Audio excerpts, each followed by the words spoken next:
হেৰাল সীমা অভিমত যাৰ হেৰাল সীমা।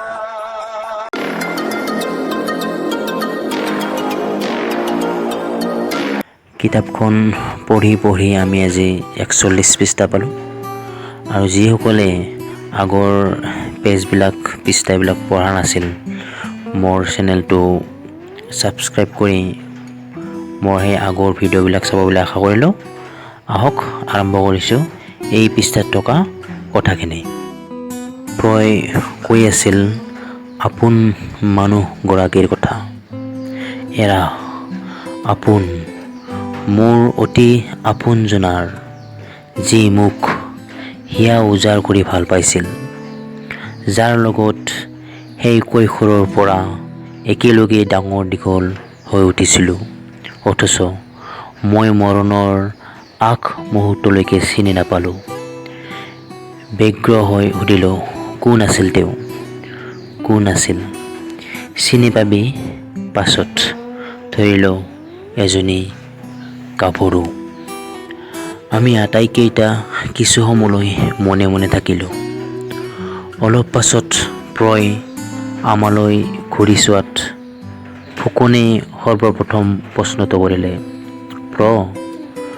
তোৰ সেই কমল নগৰ যদি এনে সুন্দৰেই আছিল, তেন্তে আজি তাৰ এই অৱস্থা হ'ল কেনেকৈ?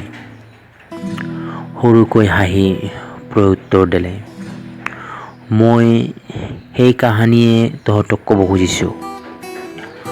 কমল নগৰক মই বেছিদিন পোৱা নাছিলোঁ। চাবলৈ গ'লে মোৰ জীৱনৰ ভৰ দুপৰীয়া।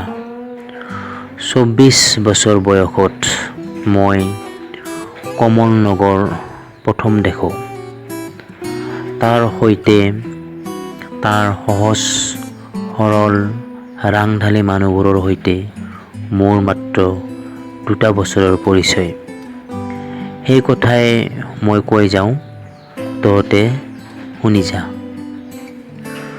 দূৰৰ পৰ্বতবোৰৰ ওপৰেদি ভাহি যোৱা শুকুলা মেঘবোৰলৈ চাই চাই প্ৰয় আৰম্ভ কৰিলে তাৰ কাহিনী।